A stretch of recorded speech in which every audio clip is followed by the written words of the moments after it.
right now I am filming another video wearing the same clothes because it's the same day. I just need to finally film some videos. So I figured y'all wouldn't mind if I'm wearing the same clothes. Doesn't matter if you do.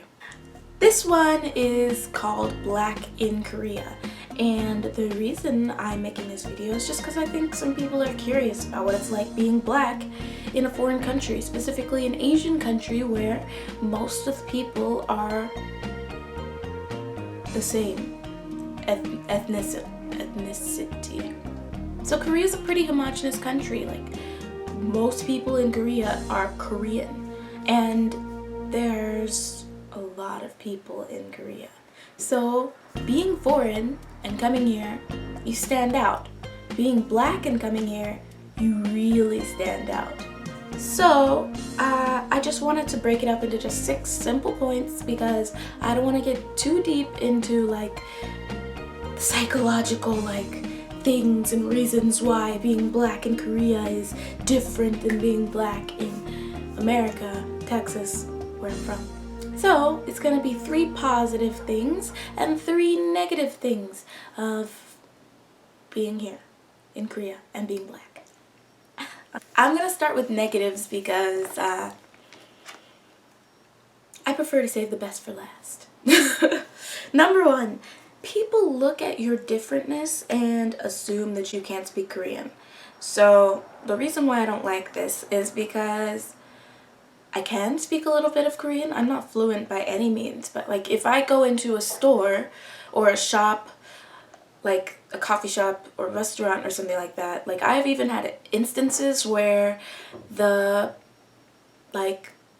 cashiers or whatever will play 가위바위보, which means rock, paper, scissors, to figure out who has to serve me, who has to take my order. It's kind of hurtful a little bit because it's oh my gosh, y'all don't want to talk to me that badly. And I realized where some of it comes from is the fact that most foreigners coming to Korea don't actually speak Korean, so they expect that you're not going to be able to, and speaking English is a challenge for them. And so it's I don't want to do that. You do it. That kind of thing. But it still doesn't make it feel nice when it happens. I actually can speak Korean, at least the amount necessary to order food at a restaurant or order drinks or check out at the cash register. I can at least speak that much, but they don't know that when they see me. So number 2 is back to differentness, is just the fact that people stare a lot, especially on the subway, but in daily life all the time. Little children will point and stare. They will one time I went to a museum and there was a bunch of little kids, I guess maybe a first grade class or a kindergarten class, really little kids, lined up wearing their matching uniforms. They were so cute. But anyways, one of them pointed at me and just yells, "영어 사람," which means English speaking person,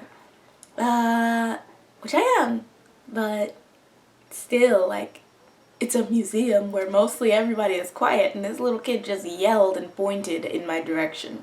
So that made me feel a little awkward, but I just kind of smiled at him because that's what you do.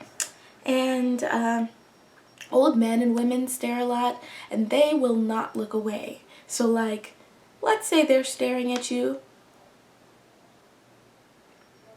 and you just stare right back. You're and they're they will not stop staring just because you notice that they're staring. They won't. People my age, well, I guess I'm older now, but college-age kids, they will even go so far as to take a picture of you or try and take a selfie with you in the background. Why? Why are you trying to take a picture of me, a stranger that you don't even know, just because I'm existing here? Is that the only reason? Because that's really weird. So it can be kind of violating. It's a little bit uncomfortable sometimes. And speaking of violating, that brings me to point number 3, which is that people sometimes touch you. not like inappropriately, but I mean it is inappropriate because they're touching you without your permission. Like older ladies, back to the old ladies. I've had older ladies in the grocery store just reach up and like just touch my hair. Or sometimes even dig their fingers in my hair. Sometimes they'll ask if they can touch my hair, and like the thing is, you can't say no to old ladies in Korea because they're like the top of the hierarchy. They know you're gonna say yes, and they do not expect you to say no. They might ask you, can I touch your hair, while touching your hair.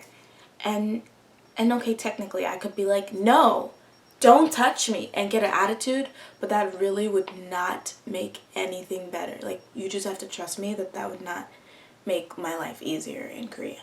So those are the 3 things that I really don't like about being black in Korea. Is just people assuming that I can't speak Korean, people staring, and people touching.